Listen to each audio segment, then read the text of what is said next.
about 5 years ago, I remember traveling down to Enugu State to speak with the late Professor Humphrey Nwosu. For those of you who remember, let me remind you, or who do not remember, let me remind you that my conversation with Professor Humphrey Nwosu. This is a portion of it. I thought we are not building on strong foundations we laid in the past. In order to remove money bags, in order to make sure that these parties serve the national interest, they were co-founders and co-owners. They had grassroots support. They were even funded by government. So, and driven by ideology, a little bit to the left and a little bit to the right, according to how you feel, and not according to ethnic group, and not according to religion, according to how you feel. And we laid this foundation, and that's a credit to former President Babangida. We must give that credit. Why should we go back to 91 parties, 93 parties, when we know they don't have the fund? They will resort to money bags. And they are resorting to money bags. Those are some of the views of Professor Humphrey Nwosu when I was asking him about multi-party system. Don't forget, it was a two-party system that we operated in 1993 when that election held. And that was another kettle of fish when we talk about that election, the system that we conducted. Those who say, maybe we should go back to that system of election which we employed. So that's another conversation for another day. But let me allow you to listen to one of those who spoke on the floor today, asking for the immortalization of Professor Humphrey Nwosu. I'm being joined in the studio by a federal lawmaker representing Anambra State, the member of the Labour Party in the Senate, Senator Victor Umeh. Thank you so much indeed, Senator, for joining us tonight. Thank you very much. Good evening, viewers. Thanks for having me. Thank you so much indeed. You were also of the opinion, and you joined voices with the mover of the motion, Senator Iyinaya Baribe, that Professor Humphrey Nwosu should be immortalized. Is there any cogent or solid reason why you think that should happen? Yes, of course. Truth must be told. And anybody who has been around right from the time of that election will only be uncharitable and unfair to him to say that he truncated the June 12 presidential election. If for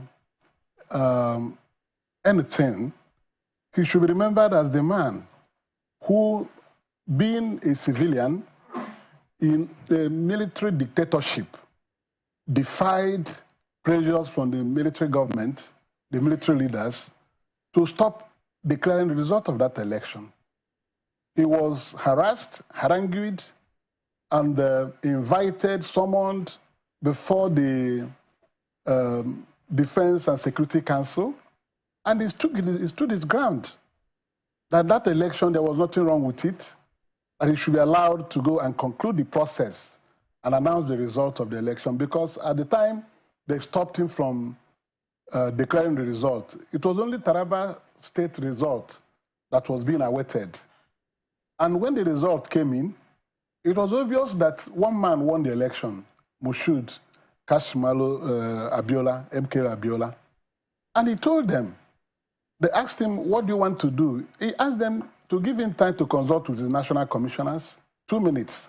They allowed him to call his commissioners. They went out by the side and held a decision to go and tell the military government leaders that the election has been concluded. They should allow him to go and announce the result of the election. That was his stand.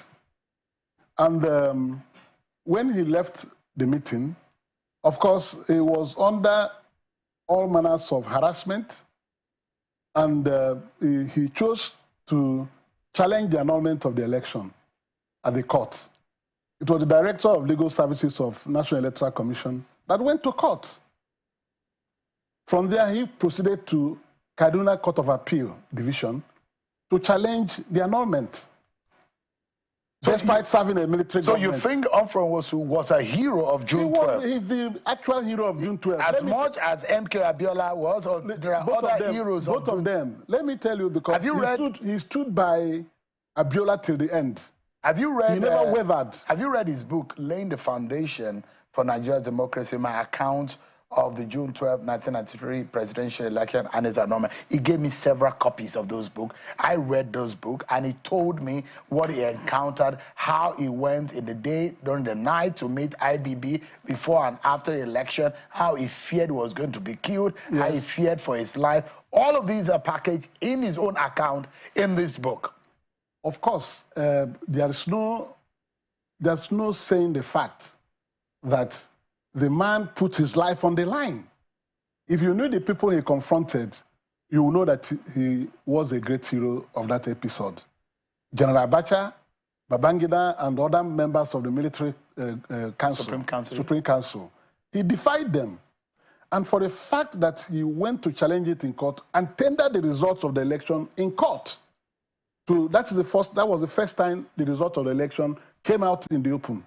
And he did it to ensure that the result of the election have been brought out. In his own reason, he said once a result is tendered in court, it has become a public document. And at that time, nobody was saying again whether Abiola won or not. And when the matter went to Court of Appeal in Kaduna Division, the chairman of the panel, Honorable Justice Okea Chike of blessed memory, was determined to order that they should go and announce the result. And he summoned all the parties to put in their papers. They brought in their papers, and he adjourned to 25th of June to deliver his ruling. On the 23rd of June, the government of the day dissolved National Electoral Commission and sacked Humphrey Nwosu. How can somebody, in his good senses, say that he was planning to truncate that election? And in all the affidavits, he claimed that Abiola won the election. In his book, he tabulated the result that Abiola won the election. Anybody who cared to listen to him, he said the man won the election. Why was it that your colleagues were not convinced about the bravery and the gallantry of Humphrey Nwosu in the conduct of the 1993 election?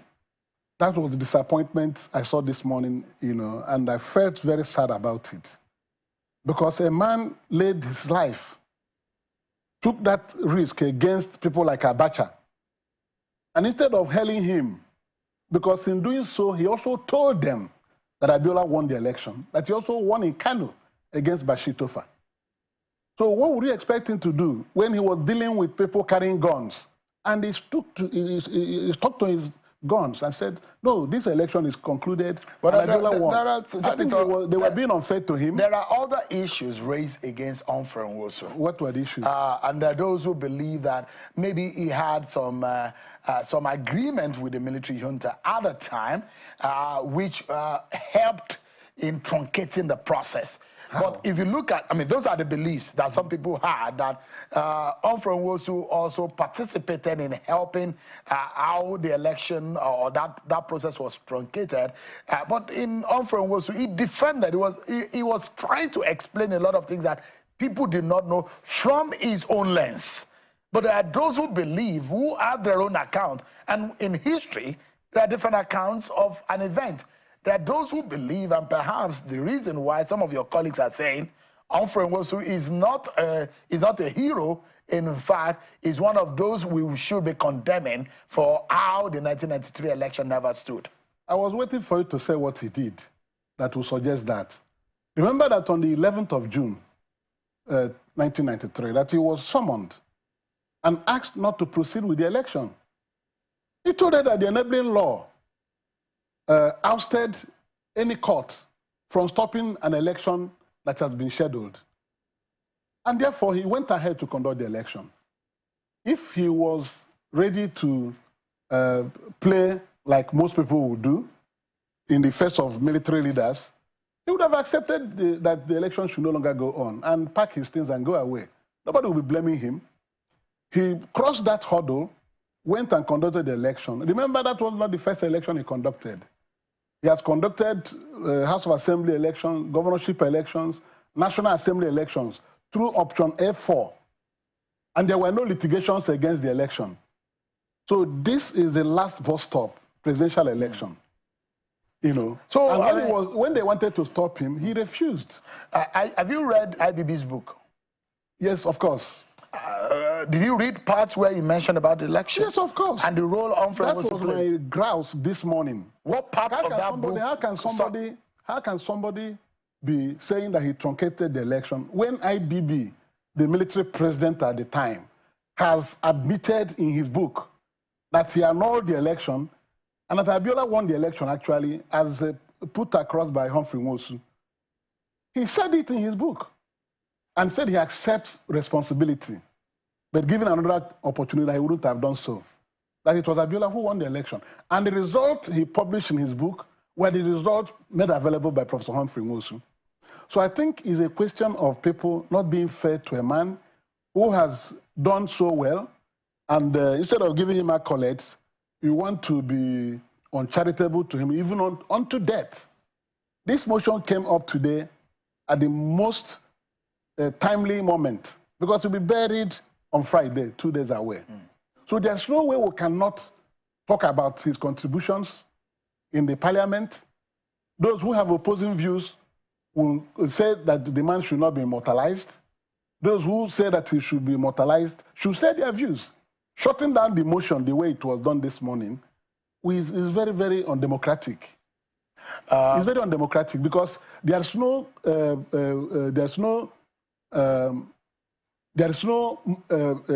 reason why you should now say that the prayers must be in the affirmative. There's no way to know.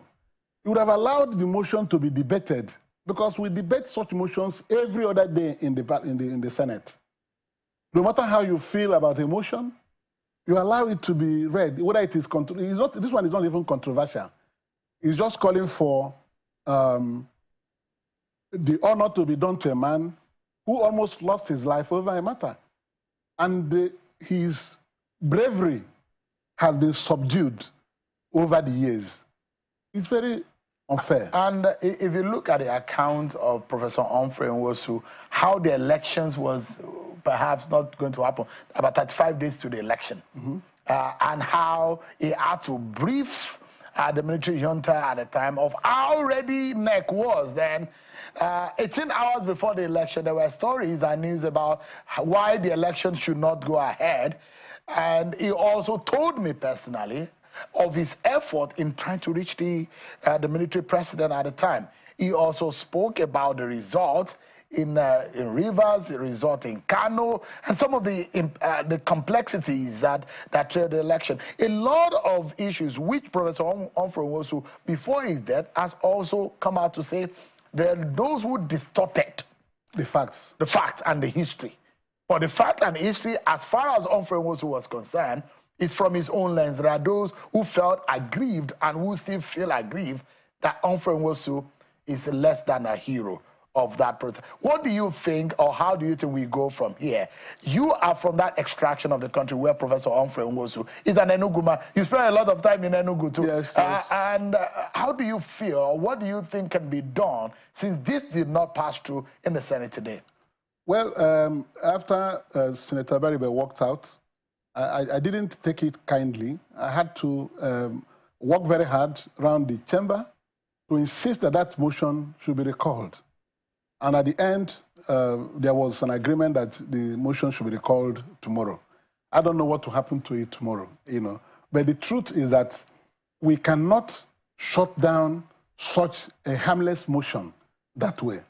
If the motion is moved and you feel that the man does not deserve to be so honored, you stand up and say it. What does immortalizing him mean? Immortalizing him, one of the prayers is to name public institutions after him, because he was a hero of that episode. Yeah, there are those who are suggesting that INEC headquarters should be named Humphrey Nwosu House. Yes.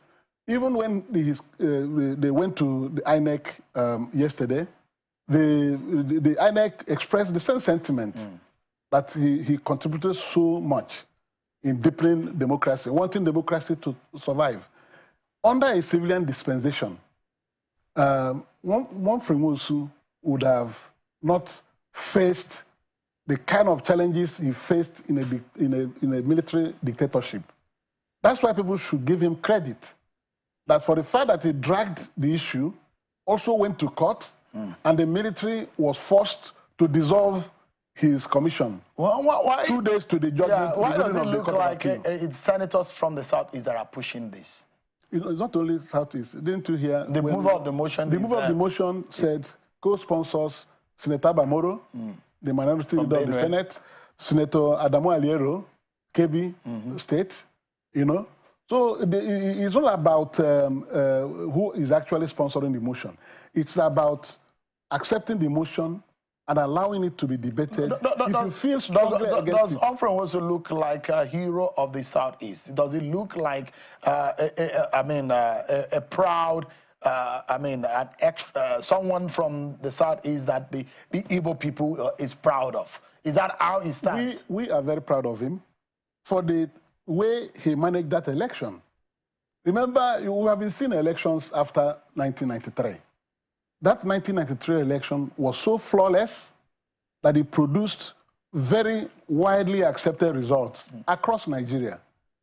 If not for his integrity and the strong set of... Remember, he's a professor of political science. Yeah. If he had not acted in that manner, the June 12th and the after effect of June 12th wouldn't have been possible.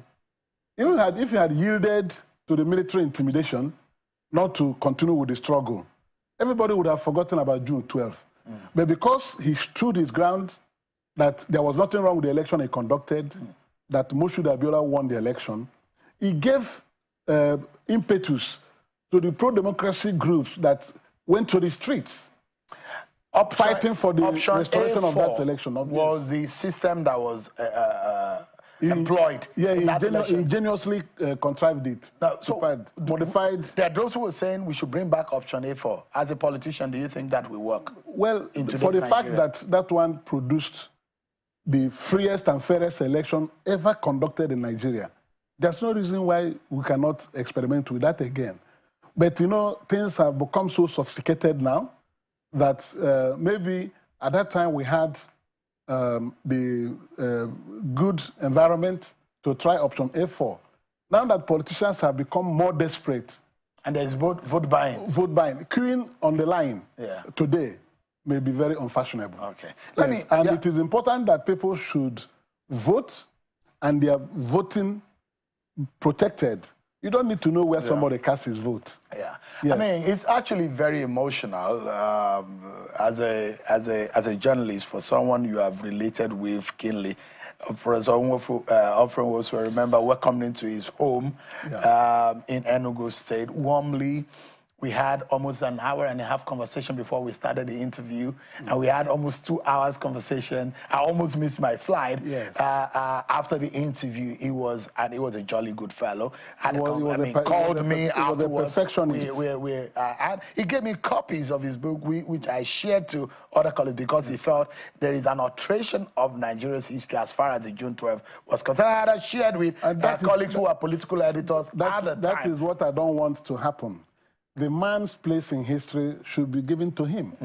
There's no reason, if it's because he's from the Southeast, that this thing is being done. He's not a tribalistic person. The way he conducted his affairs as NEC chairman was above board. He wasn't given to manipulation by anybody. Even the military could not manipulate him.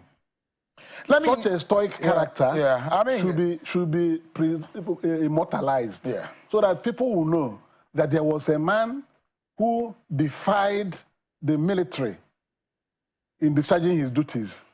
Let me quickly take you up on emotion, or no, not emotion. This is a bill that you are pushing, and you are saying that it is mandatory for every Nigerian to be captured or registered in the bill that you have moved.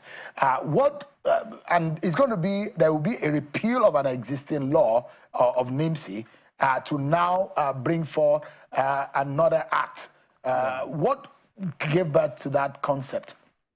Well, the first act was enacted in 2007. That's 18 years ago. And you know that today, technology has advanced so much that every nation of the world that is advanced are doing things driven by technology. So the old act was repealed. In fact, it has been repealed by the passage of this bill today by the Senate. Is given NIMC the digital powers to capture Nigerians with their biometrics, so that you know who the Nigerians are. You have to know who the actual Nigerians are, and through digital technology, you will be able to document who Nigerians are. So that is the essence. The NIMC was now empowered to use digital technology to do all these things we're talking about. Let me now ask you, Senator. Yeah. There is being a proliferation of data of individuals in Nigeria. Yeah. As you are right now, yeah. You have a driver's license. Yes. You have FRSC keeps your data. INEC keeps your data. Your data is everywhere. INEC will boast that it has the largest data in Nigeria. Over 100 million people are on INEC's database. And there was a time under the Jonathan administration, this matter came up. In fact, under Buhari's government, there was a standing order that there must be a committee where there will be harmonization of all data, and every data collecting agency in Nigeria should harmonize the data. But that has not happened up until today. Yes. Nigeria, we are very good with ideas, but unfortunately, we are never good with completion and perfection of these ideas. In fact, the best ideas you can find in Nigeria. But unfortunately, how can you have a nation where every agency wants to collect your data? Why don't we warehouse the data in one place? Is that one of the objectives? That's the objective of this bill. So that NIMC will be able to get the real identity of every Nigerian with the biometrics, both facial and fingerprint. That's why when you now go and want to do anything, they ask you for a national identification number. That is what NIMC generates and produces cards where your features are put in a chip in the national identity card. That card will enable you do anything. Well, I mean, you talked about driver's license. Yeah. You see, driver's license is a different thing. Driver's license will confirm that you have been tested and you can drive. It does not give you any other thing. That's the essence of driver's license. Well, you cannot use. That's one of the most used identity. No, you may have form of identity in Nigeria today. There was a time they were using it before these innovations came now through this technology of NIMC. You know, you cannot use driver's license to prove many other things. But this national identity card will, on one touch, give you the details of anybody, because your biometrics are there. I mean, the prayer is that Nigeria, because there is a vulnerability of the database of NIMC. We've heard about hacking into it and vulnerability of their database such that Nigerians' personal data are now being exposed. The question is that how ironclad is the security on that? Will this act be able to protect? That is the fact. What NIMC is doing now is that it's being driven with sophisticated technology, that is in line with global trends. So that if you want to hack into NIMC database, there are restrictions. You will not be able to go through it because they have improved everything they have, the software and all that. If hackers are everywhere, there's no system. As of today, yes, there's less than 110 million Nigerians registered with NIN, with NIMC invariably. It means that there is that means that less than half of Nigerians are being are registered on their database. Yeah. So if this act enforces or ensures that all Nigerians are registered, in what process will this happen? Is it by census or through the census process, or by what process? Now, the NIMC and the National Population Commission are going to work together in the coming census, because the president has insisted that there's no census that will be credible if it does not incorporate digital information. So the NIMC and NPC are going to work together to drive the upcoming census in Nigeria. What we are trying to get inspiration from is usually called the Social Security number. Yes. As for example, in the United States. And you know why they call it Social Security? Because your Social Security, your socials are secured. Yeah. You could access healthcare. You could access loans for facilities for housing and all that. And these things are not available in this country. Once you provide your Social Security number in America, every organization will open up to you to start dealing with you, knowing that you have been verified, to be who you claim to be.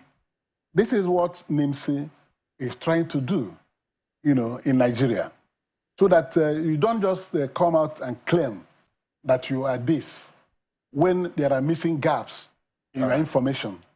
So the digital technology deployed now is almost what America is using to generate the Social Security number. And what we need to do is to make it, they advertise it every day on television. They need to go and get a national identity card. Your socials, yeah. Yes, because with it, you are good to go. Any place you drop it, both the banks and agencies of government, in fact, institutions, we know that you literally cannot do anything. You literally cannot do anything without your Social Security identity. Identity, yes. Yeah. And which also is a form of security for our people, because there are a lot of aliens who call themselves Nigerians. That's why you should have to do that and answer the relevant questions. How far is it gone now, this bill? It's going well. No, we have passed it today. To second reading? Yeah. No, final. Third reading, yeah. So it's going... It's been considered and passed today. It's gone through every aspect of amendment. So the repealing will happen. Consideration clause by clause. The 2007 Act has been repealed already. Please, I would like to have a copy to look at it and be able to analyze and also have a good read. When our legal section cleans it up, of course, it will go for concurrence in the House of Representatives. I'm sure they're also working on their bill. Okay. They're a little slow with it. Yeah. We passed our own today. Right. When their own come, we'll look at it and see if there are areas to harmonize before the final bill will be produced for assent by the President. Thank you so much. So let us be working in a manner to remove rancor in Nigeria. What happened to this motion to immortalize Humphrey Nwosu today is not good for Nigeria. This is a man who has given Nigeria his all, and people are trying to deny him that recognition. It's not the way to build a nation. Thank you so much. He was at liberty to balloon the whole thing away and use a military threat as his as alibi. Senator. Yes. Thank you so much. So that he defied them. And today we have June 12th, Democracy Day. Obasanjo became president as a result of the disagreements of the annulment of June 12th. That's how he became president. Senator Victor Umeh is a senator representing we should give the man his due recognition. Thank you so much indeed. Tell the truth about him so that his soul will rest in peace. All right. Yeah. Thank you so much. We remember Professor Humphrey Nwosu on the day as this. Thank you so much. Senator Victor Umeh. They should give him posthumous national honor. GCON. All right. Not less than that. Thank you so much. Yeah. Senator Victor Umeh with his iconic red long hat, or Madike, that's what it's popularly called in his home state, Anambra. So thanks so much indeed for your time. In Igbo land. In Igbo land. Thank you so much.